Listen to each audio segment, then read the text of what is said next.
Hello students, welcome to the chemistry sessions. So it is the round to test your knowledge, and that too the advanced knowledge, the JEE advanced pattern exercise we need to deal with for haloalkanes and arenes. So you need to have a proper hold over the mechanism, over the reagents in order to get the question right. So we will be dealing with the different kinds of questions which are appearing in JEE advanced pattern. That is, we are going to deal with the assertion reason, we are going to deal with multiple answers correct. That means those type of questions. So all that type of questions we will be discussing here only. So let us just start off with the first question. What do we have? These are only single choice correct. So Ki in acetone undergoes SN2 reaction. So they are telling us that Ki under acetone, that means what? What kind of a reaction is this? This is the Finkelstein reaction. So they have already told us that it is SN2 reaction with each of PQRS. The rates of the reaction varies as. So we need to have SN2 mechanism performed on all of these 4 reagents which have been given. So for SN2 reaction, first of all, what do we see? We see a stable transition state. So that is what we need to see first, because here there is no formation of carbocation but a transition state. So that transition state must be stable. Second must be the carbons, the type of carbons which are involved in the reactants, that is primary, secondary and tertiary. So that is the order which it follows, because there will be a backside attack and it must be minimum steric repulsions. So it must be minimum steric hindrance,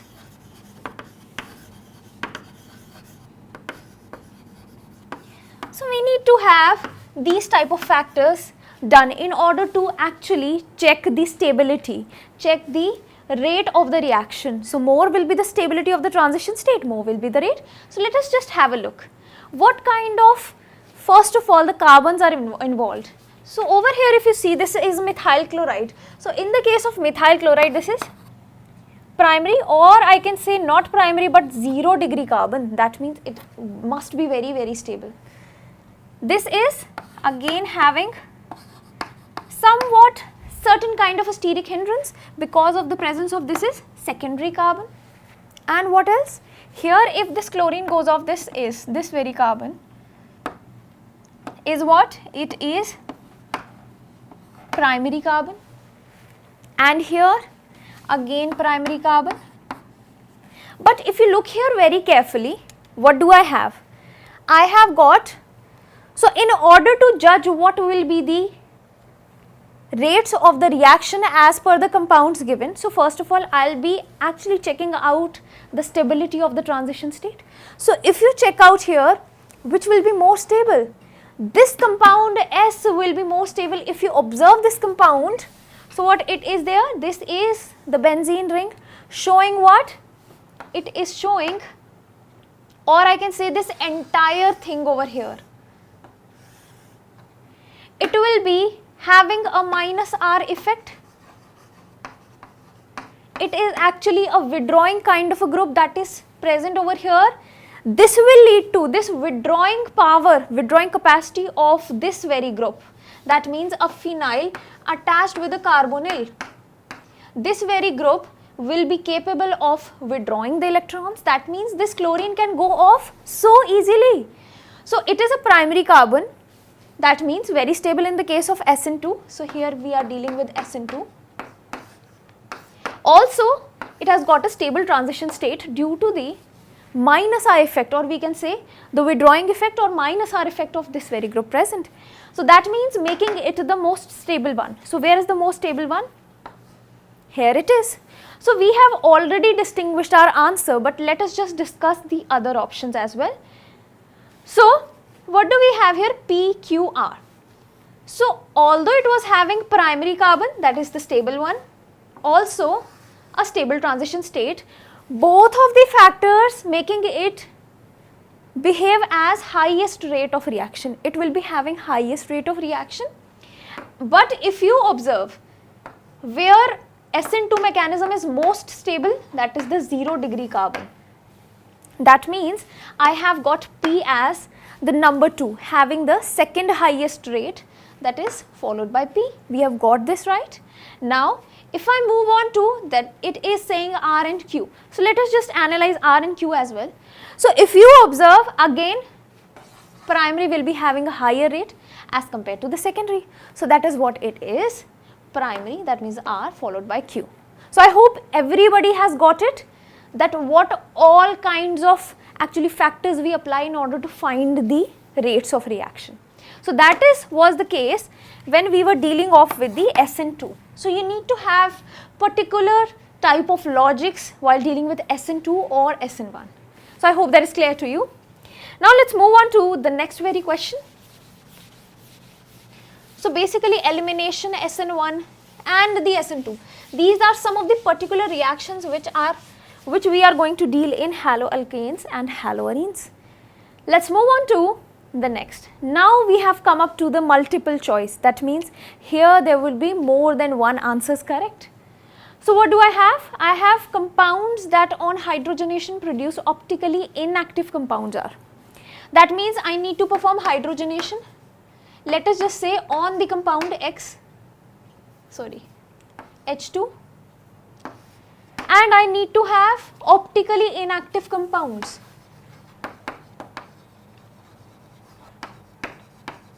Inactive. That means what? I need to remove the double bond, every double bond over here, and attach the hydrogen. So I need to remove this double bond. Again I need to remove this double bond, remove this double bond, and remove this double bond as well. So if you look at the options very carefully, what do you have? It's a pretty simple question. So if I do not have a double bond over here, that means somewhat like this. So can you see a symmetry over here in the compound? There is no any kind of a symmetry. Here there is a chiral carbon we have got, and the upper portion and the lower portion are not symmetric. So that means it is non-symmetric. Non-symmetry will correspond to optical activity. That means if a compound is not symmetric, it is optically active. That is definite. So if you come over here and again if you try to remove this very double bond, what will happen? As you can see, this is also a methyl. That means again what we have got here, a symmetric kind of a molecule having what? Having a chiral carbon. But due to the plane of symmetry, definitely it will be having a plane of symmetry. What is happening? Making it optically inactive. So I hope you all are getting the point. In the hydrogenation process, you just need to actually attach the hydrogens and remove the double bond. That is a test, that means a reaction of removing the unsaturation from the compound. That is what we are dealing with. Now let's move on to here in this way. Again I am doing what? I am removing the double bond over here, and what do I have? I have got two methyls here. After the removal of double bond, it will be converted into CH3. So is it something which is symmetric?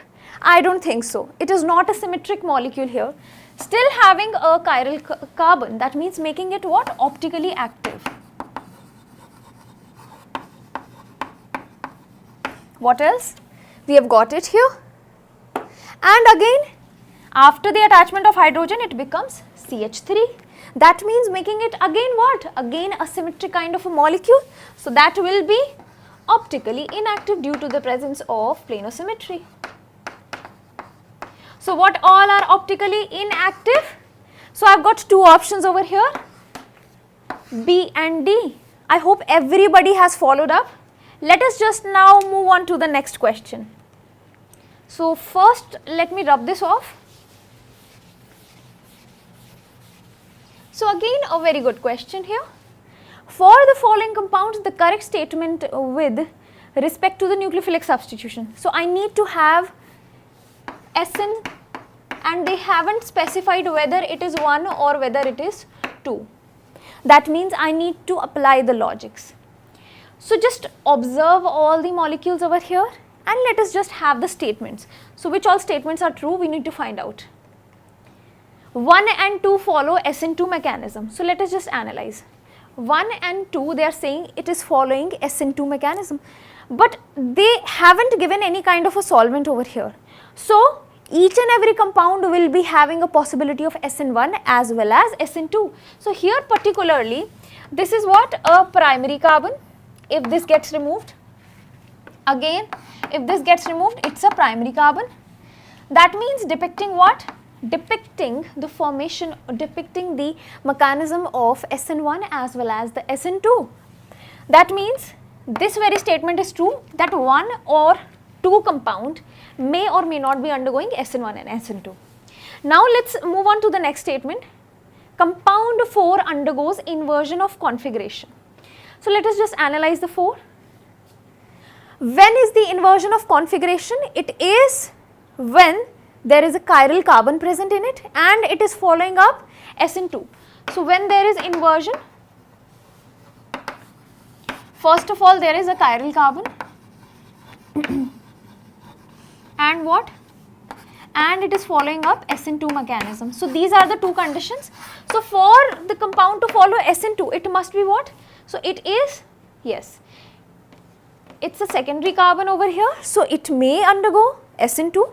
And also what? If you look carefully, this is a chiral carbon, definitely it will be going inversion. So we have got it true as well. So I have got A as true, B as true. Let us just check the next one. So next one, what does it say? The order of the reactivity for 1, 3 and 4 is 4 followed by 1 followed by 3. That means if you look over here, 4, 1, 3 is the order. They are saying the reactivity order is 4, 1, 3. That means 4, 1 and 3. But if you see over here, which will be more reactive? It will be the tertiary carbon if they are specifying whether it is SN1 or SN2.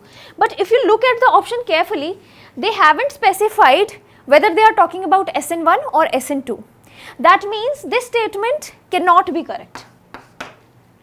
Now if I look for D, 1 and 3 follow SN1. So what is 1 and 3? 1 is this and 3 is this. They are saying that it follows SN1. So in the case of SN1, you need to check the carbocation stability.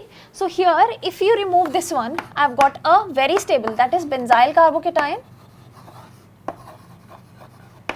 That means definitely it is going to have SN1. And if you check out over here, again a tertiary carbon, that means a tertiary carbon is very, very stable. So tertiary carbon, very stable.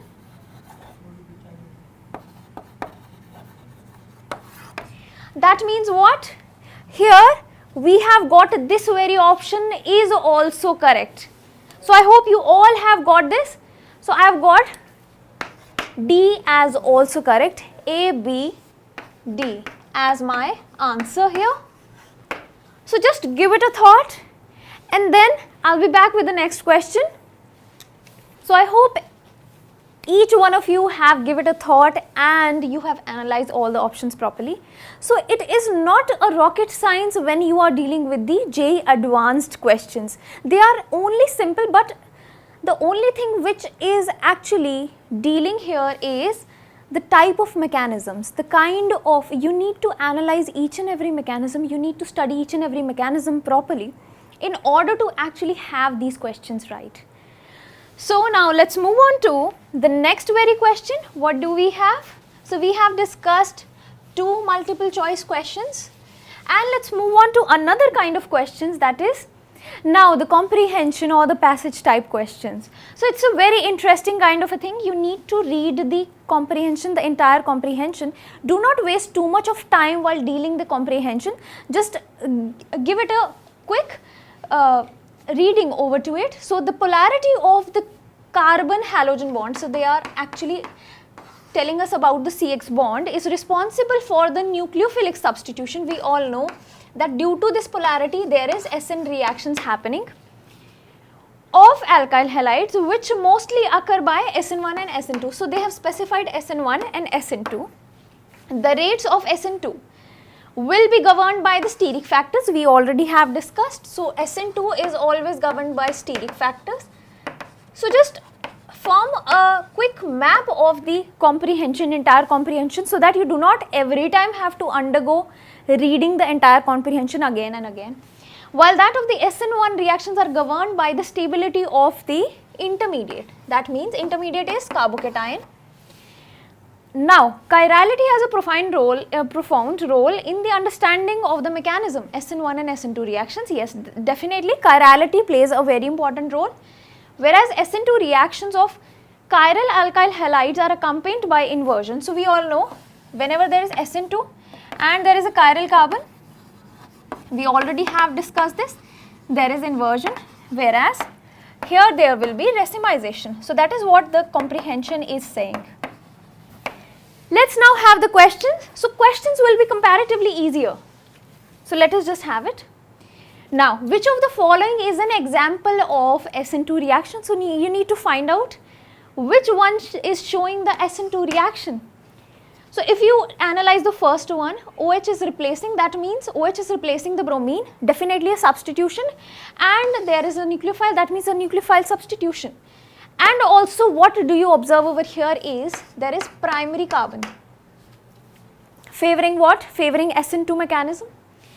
If you observe this very reaction is actually occurring with secondary carbon, that means it might be undergoing SN1 instead of SN2, because secondary carbocation formed here will be very stable. That means SN1 must be this reaction. Now, if you observe over here, this is not a substitution but elimination reaction instead, because a double bond is getting formed. What is getting eliminated is water molecule, and if you see here, again there will be the formation of tertiary carbocation, that means very stable, and is depicting what? It is depicting SN1 mechanism instead. So, I have got the answer here, it is A. I hope everybody have got the concept here. Now, let us move on to the another question based on the passage only. An SN2 reaction of an asymmetric carbon of a compound always gives. So, they are asking about asymmetric, that means which is not symmetric. So, not symmetric carbon of a compound always gives what? So, we have discussed this already, the one having a chiral carbon, the compound having a chiral carbon, and undergoing SN2 reaction is always resulting in what? Inversion of the product. That means I will be getting only one product but not two. Two are in what case? We get two products in the case of racemization whenever we have SN1 mechanism. But over here they are talking about SN2. That means I will be getting only one product first of all, an enantiomer of the substrate. Is it so? Will that be enantiomer of the reactant that we have taken? Not at all. So, it is nowhere correlated with the substrate, that is the reactant. So, this is incorrect. A product with opposite optical rotation, it may or may not have an opposite optical rotation, because the product is not always equal to the reactant. It is not an enantiomer that it would be having an opposite optical rotation. So, this may or may not be true. Again, I am not choosing this statement. A mixture of diastereomers? Not at all. This cannot be the possibility. What the possibility here is? A single stereoisomer. It would be a stereoisomer, it would be having a chiral carbon, and it will be single inverted product. So, that is this. I hope everybody has got the answer here. Let us now move up to the next question. What do we have? In the solvolysis of 3-methyl-3-bromohexane, which of the following statements is not correct? So, basically what is solvolysis? Solvolysis is actually the reaction with the solvent. Solvolysis is reaction with solvent. And what is the solvent here? It is acting as a nucleophile, because we are dealing with nucleophilic substitution. So, it is a nucleophile over here. I want to see which statement is not correct. So, I have got 3-methyl-3-bromohexane. Hex 1, 2, 3, 4, 5, 6. 3-methyl 3 bromo, CH3, CH2, CH, CH2, CH2, and that is what we have. I hope everybody has made this very compound. Now I need to select the incorrect option. So if you see over here, again I need to perform the nucleophilic substitution. That means, will SN1 be favorable or SN2? So if you remove this bromine, we get what? We get tertiary carbocation. That means what? It will be favoring SN1. So SN1 will be favored. Now let us just observe the options. It involves a carbocation intermediate, definitely yes. The intermediate involves sp2 carbon. Yes, the carbocation is always attaining a trigonal planar geometry, that means sp2. It is also correct. Polar solvents accelerate. Yes, due to the polarity of the solvents, there is the cleavage of CX bond is very easy. So it is also a concept. You need to have a proper hold over the concepts. The rate of the reaction depends upon 3-methyl 3-bromohexane concentration. So do you know what? SN1 rate is always dependent upon the Rx concentration. We all know that. That means this is also true. What is incorrect is, it involves the inversion of configuration. We do not get an inverted product but a racemization. So here it is not inversion but racemization. That means we are getting two products, two enantiomers, that means. So I hope this very answer is completely clear to you. We have got only one option correct, that is E over here. Let's just move on to the next very question. What do we have in the next question? Another kind of a question type. That is what? It is now, yes. What we have got is integer type questions. That means you need to just answer it in numerical forms. That means in the form of numbers you need to answer it. The total number of stereoisomers that can exist for M. So in order to find the number of stereoisomers, you need to find out what? Number of chiral carbons. So let us just analyze. If you analyze here, I have got 2 chiral carbons here, but on the bridge. So I have got 2 chiral carbons raised to the power n, that means the number of, 2 raised to the power n the number of chiral centers. That means it must be 4 as answer. But if you look here very carefully, these 2 chiral carbons are on the bridge. That means if one have a different configuration and the other has a different configuration, what will happen? The bridge can break. So here the bridge can break.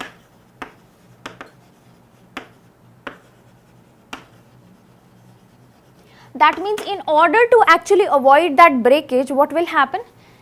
These entire chiral carbons will act as one chiral carbon. That means the configurations of the two will go hand in hand.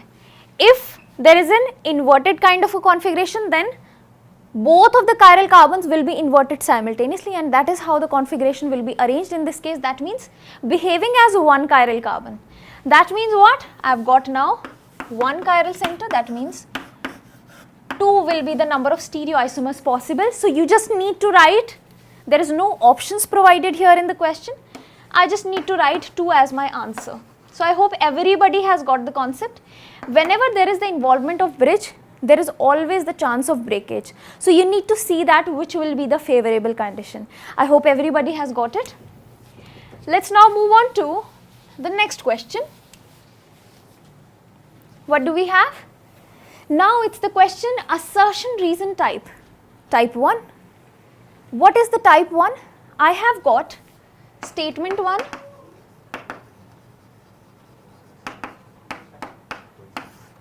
I have got statement 2.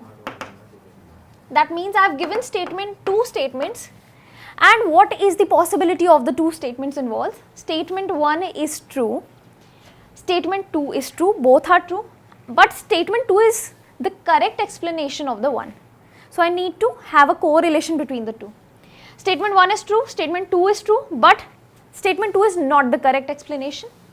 Statement 1 is true and 2 is false. Statement 1 is false and 2 is true. So that is how you need to mark out the options A, B, C or D, just by actually seeing this very passage of assertion reason type. How do you actually want to answer the questions?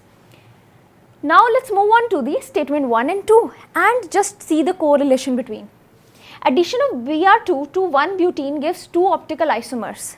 So they have given a statement, addition of Br2 to but1ene, that means this. I need to add what? I need to add bromine to it, Br2. It will give 2 optical isomers. So let us just say, on the basis of carbocation stability, where it gets shifted is this. That means what?